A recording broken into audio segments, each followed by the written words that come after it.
তো আজকে কি মাপবো? আজকে আমরা এই বলটার রেডিয়াস মাপবো, ঠিক আছে? তো এই বলটার ব্যাসার্ধ মাপার জন্য আমি একটা যন্ত্র ব্যবহার করব। সেই যন্ত্রটাও তোমাদের প্র্যাকটিক্যালে আছে। এই যন্ত্রটাকে বলা হয় স্ফেরোমিটার, ঠিক আছে? এই যন্ত্রটাকে দেখো, এটাকে বলে স্ফেরোমিটার। তো স্ফেরোমিটারের প্রিন্সিপাল আছে, এর একটা ইকুয়েশন আছে। সেই ইকুয়েশনটা আমি এখানে ব্যবহার করব এবং শেষে তোমাদেরকে শিখিয়ে দেবো যে সেই ইকুয়েশনটা কোত্থেকে এলো। তো এই স্ফেরোমিটারটার সাহায্যে আমি এই বলটার ব্যাসার্ধ কত হয় সেটা আমরা মাপবো। চলো আমরা দেখি যে এটা কীভাবে এটা ইউজ করা হয় এবং প্র্যাকটিক্যালে তোমরা কীভাবে এটার সাহায্যে এরকম কোনো গোলাকার বস্তু থাকলে তার ব্যাসার্ধ পরিমাপ করবে এবার নিখুঁতভাবে। তো এটা পরিমাপ করার আগে সাধারণত যে কোনো যন্ত্র দিয়ে যখন আমরা পরিমাপ করি তার লঘিষ্ঠ ধ্রুবক বার করতে হয়। তাহলে প্রথমে এই যন্ত্রটার লঘিষ্ঠ ধ্রুবক বার করি। তো এখানে দু রকমের স্কেল আছে। এখানে একটা স্কেল আছে, ঠিক আছে? এটা মিলিমিটার স্কেল, এক একটা ছোটো ঘর হচ্ছে 1 মিলিমিটার করে। আর এইখানে একটা চক্রাকার স্কেল আছে, ঠিক আছে? এই চক্রাকার স্কেলে 100টা ঘর আছে। তো আশা করছি এই স্ফেরোমিটারটা তোমরা দেখতে পাচ্ছ। তো প্রথমে আমি কি করব, এই স্ফেরোমিটারের যে শূন্য ঘরটা আছে সেই শূন্য ঘরটা আমরা এই যে স্কেলটা আছে এই স্কেলটার কাছে রাখবো, ঠিক আছে? এবার আমি তো আগেই দেখলাম যে এই যে চক্রাকার স্কেলটা আছে সেই চক্রাকার স্কেলে 100টা ঘর আছে। তোমরা দেখতেও পাচ্ছ স্ক্রিনে যে এখানে 100টা ঘর আছে। এইখানে আমাদের মিলিমিটার স্কেল আছে, একটা ছোটো ছোটো ঘর হচ্ছে 1 মিলিমিটার পর্যন্ত, ঠিক আছে? তো আমি কি করব, এই চক্রাকার স্কেলটা একবার পূর্ণ ঘোরাবো। দেখো এখানে 1 মিলিমিটারে দাঁড়িয়ে আছে, ঠিক আছে? যদি তোমরা বুঝতে পারো 1 মিলিমিটারে দাঁড়িয়ে আছে। আমি কি করলাম, এটাকে একবার পূর্ণ অপরিবর্তন করলাম, জিরোটাকে আবার জিরোতে নিয়ে এলাম। তো দেখো এখন ও 1 মিলিমিটার নেমে গেল, জিরোতে চলে এসছে। তার মানে এই চক্রাকার স্কেলটাকে যদি আমি একবার ঘোরাই তাহলে এ একবার হয় নিচে নামবে, 1 মিলিমিটার নিচে নামবে, বা 1 মিলিমিটার উপরে উঠবে। এই 1 মিলিমিটারটাকে বলা হয় এর পিচ। এই স্পেরিক্যাল যে স্পেরোমিটারটা দেখছি তার পিচ, অর্থাৎ একবার পূর্ণ আবর্তনে এই কাঁটাটা এই মিলিমিটার স্কেল বরাবর যত দূর যায় সেইটাই হচ্ছে পিচ। পিচকে ঘর সংখ্যা দিয়ে ভাগ করলে পাওয়া যায় লঘিষ্ঠ ধ্রুবক। যেহেতু এখানে ঘর সংখ্যা আছে 100টা, তাহলে এর লঘিষ্ঠ ধ্রুবক হচ্ছে 1 মিলিমিটার বাই 100, তার মানে 0.01 মিলিমিটার। অর্থাৎ এই স্ফেরোমিটার দিয়ে 0.01 মিলিমিটার পর্যন্ত মাপতে পারে। আচ্ছা, কী করে পরিমাপ করব? প্রথমে এই স্ক্রুটাকে একবারে উপর দিকে তুলে দেবো, একবার উপর দিকে যতটা পারবো, ঠিক আছে? তারপর এই স্ক্রুটাকে, এই যে স্ফেরোমিটারটাকে আছে স্ফেরোমিটারটাকে এইভাবে বসাবো, এমনভাবে বসাবো যাতে 3টে পা এইটার উপর বসে যায়, কিন্তু এই স্ক্রুটা যেন একটুখানি উপরের দিকে থাকে, ঠিক আছে? এই স্ক্রুটা যেন একটুখানি উপরের দিকে থাকে। তাহলে 3টে পাকে আমি বসিয়ে দিলাম খুব ভালোভাবে। দাঁড়াও, স্ক্রুটাকে একটু ওঠাই। 3টে পাকে আমি ঠিকঠাক বসিয়ে দিলাম। এই 3টে পাকে ঠিকঠাক বসিয়ে দেওয়ার পর আমি এবার স্ক্রুটাকে নামাবো। কতক্ষণ নামাবো? যতক্ষণ পর্যন্ত এই স্ক্রুর যে টিপটা আছে সেই টিপটা স্পর্শ করো। এই টিপটাকে দেখতে পাচ্ছ তোমরা? টিপটা একটুখানি উপরে উঠে আছে। তাহলে পেঁচিয়ে পেঁচিয়ে স্ক্রুটাকে ততক্ষণ নামাবো যতক্ষণ না স্ক্রুটা ওই বলটাকে স্পর্শ না করে। তাহলে ঘোরায়,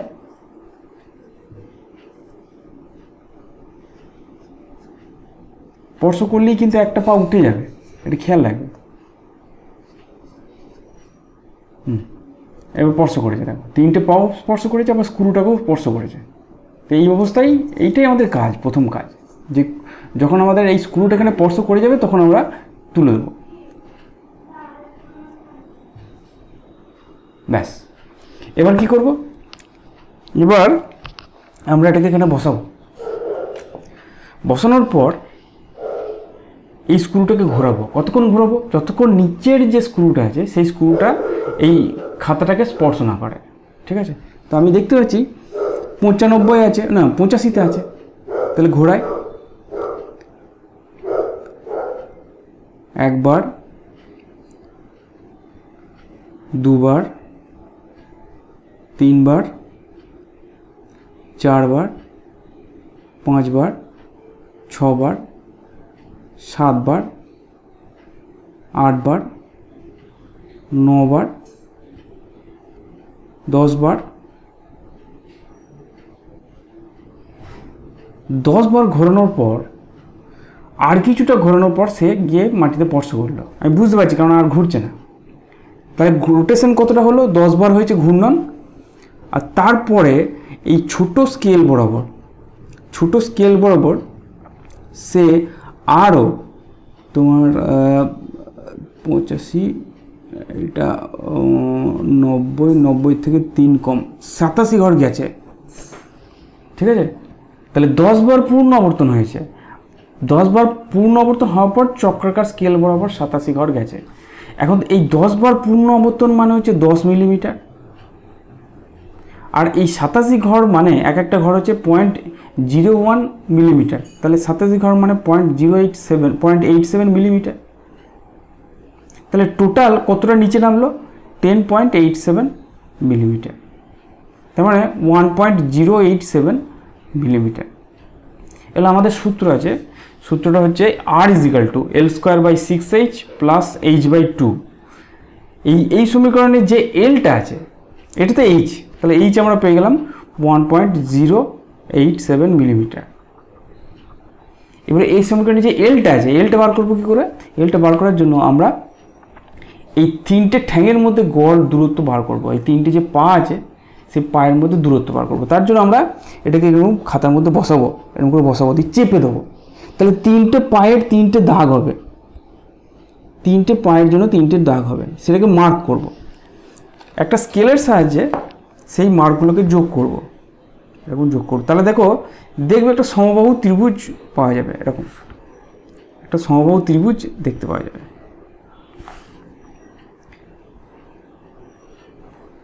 তো এই এলটা হচ্ছে এই বাহুগুলোর দৈর্ঘ্য। আমি যদি স্কেলের সাহায্যে মাপি, প্রত্যেকটা দৈর্ঘ্য 4.1 করে আসছে। দেখো, প্রত্যেকটা দৈর্ঘ্য আমার 4.1 করে আসছে।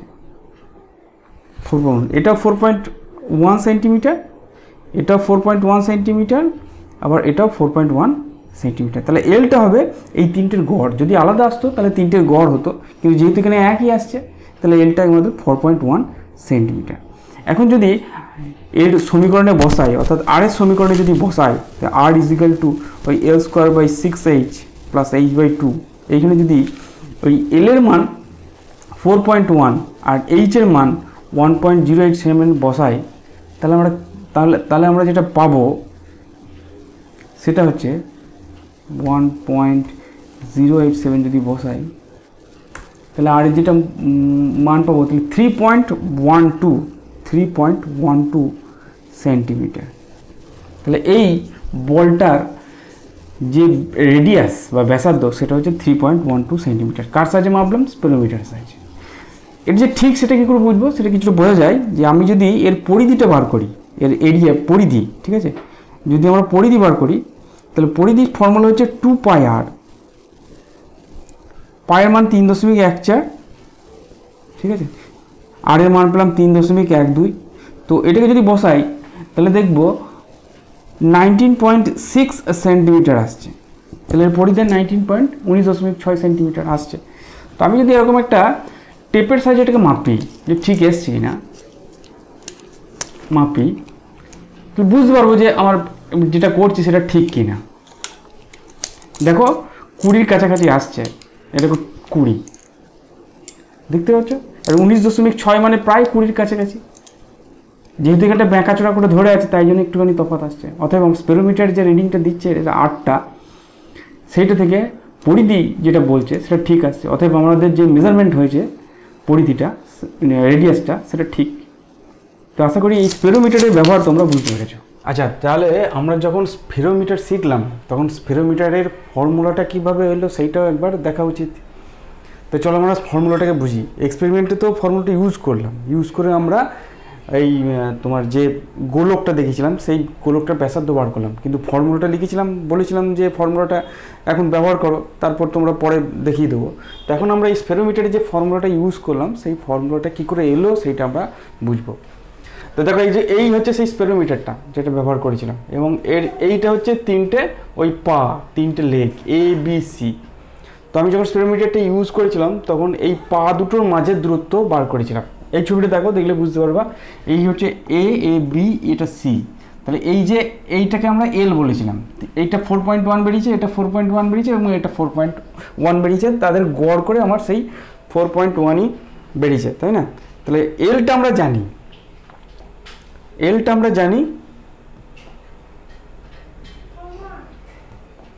আচ্ছা এলটা আমরা জানি এবং এলটা থেকে আমরা আরটা ব্যবহার করব, আরটা বার করব। আরেকটা জিনিস জানি, সেটা হচ্ছে এইচটা, অর্থাৎ আমাদের এই যে নিচে যে পিনটা আছে সেই পিনটা কতটা নামলো সেইটা আমরা জানি। অর্থাৎ পিনটা প্রথমে এখানে ছিল, তারপরে আমরা কতটা নামলো এই যে এইচ ডিস্টেন্সটা এটা আমরা জানি। তাহলে এইচ ডিস্টেন্সটা জানি আর এই এল ডিস্টেন্সটা, এই দুটো মেজারমেন্ট করেছি। তাহলে এই দুটোর সাহায্যে আমরা আরটাকে কী করে বার করব, তার সমীকরণটাকে ব্যবহার করব, চলো সমীকরণ বার করি। তো যদি এইটা এল হয়, আমরা এখানে একটা ত্রিভুজ এঁকেছি, এইটা মনে করো স্পেরোমিটার এরকম করে বসানো আছে, তার এটা 3টে পা, এই একটা পা, এই একটা, এই এখানে 2টো পা, এ আর বি, ঠিক আছে? তাহলে এইটা হচ্ছে এল। আমি এখান থেকে একটা ত্রিভুজ তৈরি করেছি, সেই ত্রিভুজের এই যে দূরত্বটা এ, এটা আমরা বার করব। এটা বার করার জন্য আমরা এখান থেকে এটা যোগ করব। তাহলে এইটা যদি এল, এটা এল, তার মানে এইখান থেকে এই দূরত্বটা L/2 হবে। এইখান থেকে এই দূরত্বটাকে সিডি যদি বলি, তাহলে এই সিডি কত হবে? √L² - L/2 তার হোল স্কোয়ার। এই যে একটা সমকোণী ত্রিভুজ, সেই সমকোণী ত্রিভুজের এইটা অতিভুজ আর এইটা ভূমি, সেখান থেকে আমরা লম্বটা পেয়ে গেলাম √অতিভুজ² - ভূমি স্কোয়ার। এটা যদি করি তাহলে বেরোবে √3/2 × L। এখন আমার দরকার এই যে সি থেকে ও, এই দূরত্বটা, সি থেকে ও মানে এই এটাকে আমি বার করতে চাইছি। তাহলে এটা আমরা জানি যে এই পুরো সিডি যে দূরত্ব তার 2/3 অংশ, মানে সিডি হচ্ছে √3/2, তাহলে √3/2 × L তার 2/3 অংশ। 2 কেটে গেল, √3 কেটে গেলে √3 হয়, তাহলে L হয়ে গেল L/√3। ঠিক আছে, এবার ওই ছবিটা থেকে এই ছবিটাতে আসি। তাহলে ওই ছবিটাতে আমি যে এটা পেলাম, সেই এটা হচ্ছে এইটা। এটা 3 ডাইমেনশন চিন্তা করতে হবে। তুমি যদি চিন্তা করো, অ্যাকচুয়ালি স্পেরোমিটারের 3টে ঠ্যাং 3টে জায়গায় বসে আছে, ঠিক আছে?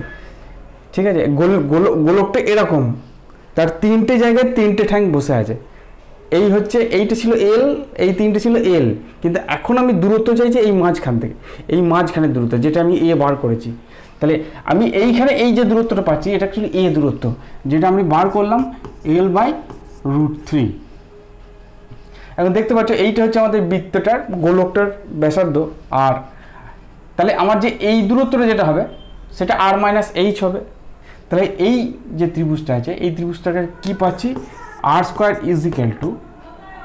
r - h তার হোল স্কোয়ার প্লাস a²। বুঝতে পেরেছ? এই দূরত্বটা h কিন্তু মেপেছি, এই স্ক্রুটা কতটা নামলো সেটা হচ্ছে h, সেটা কিন্তু আমরা মেপেছি। তাহলে এইচটা মেপেছি আর এটা ওইভাবে ক্যালকুলেশন করে এটা পেয়ে গেছি। তাহলে আমি যদি এই ফর্মুলাটা লিখি, তো এই ফর্মুলা থেকে আমি আরটাকে পেয়ে যাব। তাহলে r² সমান কী হবে? এটাকে যদি ভাঙি, r² - 2rh plus h² plus a²। এই r² এই r² কাটলো, 2rh-টাকে এদিকে নিয়ে এলাম, তাহলে 2rh = a²টাকে আগে লিখি, a² প্লাস h² লিখি, ঠিক আছে? তাহলে r সমান কত হবে? 2h দিয়ে ভাগ করব, তাহলে a²/2h প্লাস 2h দিয়ে ভাগ করলে h/2 হবে, একটা h কেটে গেছে। এখন এর জায়গায় কি বসাবো? ওই দেখো L/√3, তাহলে এর জায়গায় আমি L/√3 বসাবো। তাহলে কি হবে? L²/3, নিচে একটা 2 ছিল, তাহলে L²/6h প্লাস h/2। দেখো এই ইকুয়েশনটাই আমি ব্যবহার করেছি। কোন equation? r = L²/6h plus h/2। এই ফর্মুলাটাই কিন্তু আমরা রেডিয়াস মাপতে গিয়ে ব্যবহার করেছি, ঠিক আছে? তাহলে স্পেরোমিটারের ফর্মুলাটা তোমরা বুঝতে পারলে। আমি ওখানে ইউজ করেছিলাম, কিন্তু কীভাবে এলো সেটা কিন্তু বলি নাই, সেটা এখানে বলে দিলাম।